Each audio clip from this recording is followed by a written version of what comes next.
नमस्कार दोस्तों, हिंदी मंजूषा चैनल पर आपका स्वागत है। चलते हैं कहानी मंच की ओर। आज की छोटी सी कहानी जो हमारे अंदर संवेदना जागृत कर सकती है। कहानी का शीर्षक है गरीब पिता की ममता। दिल्ली की आखिरी मानसून की बारिश इतनी तेज थी कि शहर का हर शोर उसमें डूब गया था। एक तंग गली के कोने में एक आदमी अपनी पुरानी बाइक खड़ी करता है। उस बंदे का नाम है राजेश। मोहल्ले वाले उसे राजेश ऑटो वाला कहते हैं। राजेश खुद तो गरीब है, लेकिन उसका दिल सोने जैसा है। वह रात में एक्स्ट्रा शिफ्ट इसलिए चला रहा है कि उसके पड़ोस के अनाथ बच्चे की स्कूल की फ़ीस भरनी है। लेकिन आज की रात राजेश की ज़िंदगी हमेशा के लिए बदलने वाली थी। राजेश घर जाने के लिए अपनी बाइक स्टार्ट ही कर रहा था कि तभी उआ उआ की आवाज़ आई। बारिश के शोर के बीच एक कमज़ोर सी आवाज़ उसे सुनाई पड़ी। पहले उसे लगा उसका वहम है, लेकिन फिर आवाज़ साफ हो गई। किसी बच्चे के रोने की आवाज़ थी, ठंड से ठिठुरती डरी हुई। राजेश ने बाइक की हेडलाइट उस तरफ घुमाई। दीवार के कोने में एक नीला प्लास्टिक का टोकरा रखा था। उसके अंदर एक नवजात बच्ची थी जिसका चेहरा ठंड से नीला पड़ चुका था। राजेश सन्न रह गया। हे भगवान, कौन पत्थर दिल इसे यहाँ छोड़ गया। उसने बिना सोचे बच्ची को उठाया, अपनी जैकेट के अंदर सीने से चिपका लिया, सीधे अस्पताल की तरफ भागा। उस रात वह अस्पताल के गलियारे में जागता रहा, नन्ही बच्ची के लिए प्रार्थना कर रहा था। नन्ही बच गई। डॉक्टर ने कहा यह किसी चमत्कार से कम नहीं है। जब कोई उसे अपनाने नहीं आया तो प्रशासन उसे अनाथ आश्रम भेजने लगा। लेकिन राजेश ने आगे बढ़कर कहा, साहब मैं गरीब हूँ, लेकिन इस बच्ची को मैं पालूंगा। उस रात जब मैंने उसे उठाया तो उसने मेरी उंगली ऐसे पकड़ी जैसे मुझे पुकार रही हो। मैं इसे अकेला नहीं छोड़ सकता। कानूनी कागजी कार्रवाई पूरी करने के बाद वह उसे अपनी छोटी सी झोंपड़ी में ले गया। उसने उसका नाम रखा सिया, क्योंकि खुदा से उसे मांगने की उसने मन्नत मांगी थी।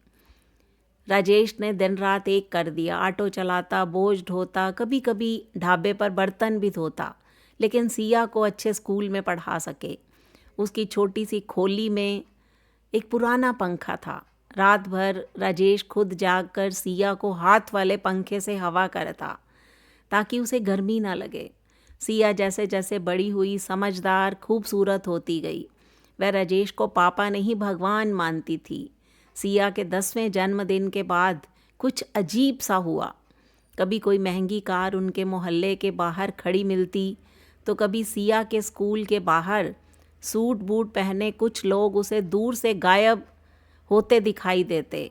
राजेश डर गया। उसे लगा कि कोई उसकी बेटी को छीनना चाहता है। एक दिन उसकी चौल के सामने एक शानदार काली मर्सिडीज आकर रुकी। बेहद शालीन अमीर महिला गाड़ी से उतरी। उसकी आंखों में आंसू थे। कांपती आवाज़ में पूछा, क्या आप ही हैं जिन्होंने सिया को पाला? राजेश सिया के आगे ढाल बनकर खड़ा हो गया। आप कौन हैं? मेरी बेटी के बारे में कैसे जानती हैं? उस महिला ने एक फ़ाइल निकाली जिसमें डीएनए रिपोर्ट, नवजात बच्ची की फ़ोटो थी। वह फ़ोटो हूबहू सिया से मिलती थी। वह रोते हुए बोली, मैं सिया की सगी माँ हूँ। 10 साल पहले मेरे दुश्मनों ने अस्पताल से मेरी बच्ची को चुराकर फेंक दिया था। मैं बरसों से उसे ढूंढ रही हूँ। राजेश का दिल बैठ गया। उसे लगा कि उसकी 10 साल की तपस्या, उसकी जान अब उससे दूर चली जाएगी। लेकिन कहानी का अंत अभी बाकी था। अगले दिन मिस्टर शर्मा खुद वहाँ आए। सिया को देखते ही वे एक बच्चे की तरह रोने लगे। बेटा मुझे माफ़ कर दो। सिया डरकर राजेश के पीछे छिप गई। शर्मा साहब ने राजेश को करोड़ों रुपए देने की पेशकश की ताकि वे सिया को वापस ले सकें, लेकिन राजेश ने मना कर दिया। मैंने इसे पैसों के लिए नहीं पाला, ये मेरी जान है। उस रात राजेश ने सिया को अपने पास बिठाया। बेटा, वे लोग तुम्हारे असली माता पिता हैं। वो तुम्हें बहुत प्यार करते हैं। उनके पास तुम्हें देने के लिए अच्छी शिक्षा, बड़ा घर और सुरक्षा है। सिया सुनकर रोने लगी। मुझे कहीं नहीं जाना, मैं सिर्फ आपके साथ रहना चाहती हूँ। राजेश का दिल टूट गया। उसने उसे बहुत समझाया, बेटा कभी कभी हमें खुशी के लिए त्याग करना पड़ता है। सुबह शर्मा साहब परिवार को लेकर गाड़ी में उतरे। सिया ने राजेश का कुर्ता कसकर पकड़ा हुआ था। मिस्टर शर्मा ने घुटनों पर बैठकर हाथ फैलाए। सिया ने राजेश की ओर देखा।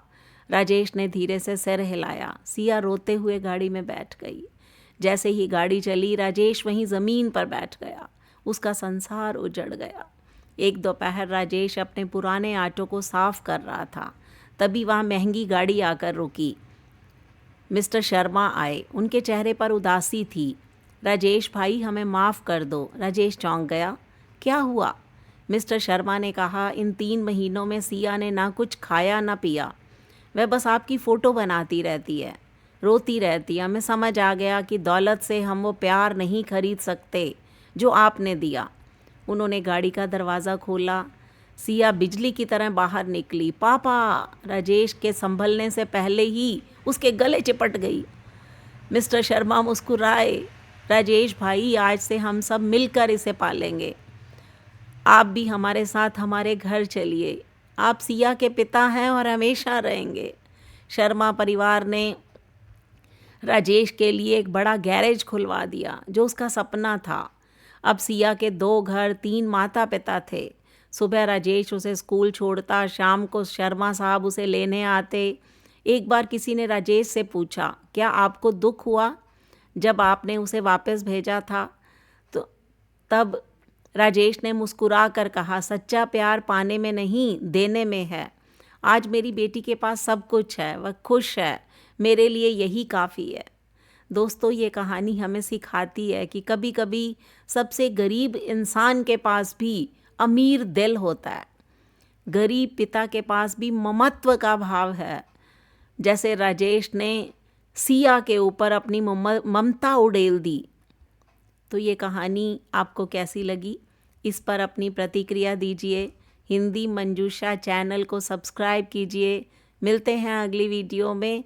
तब तक के लिए नमस्कार दोस्तों।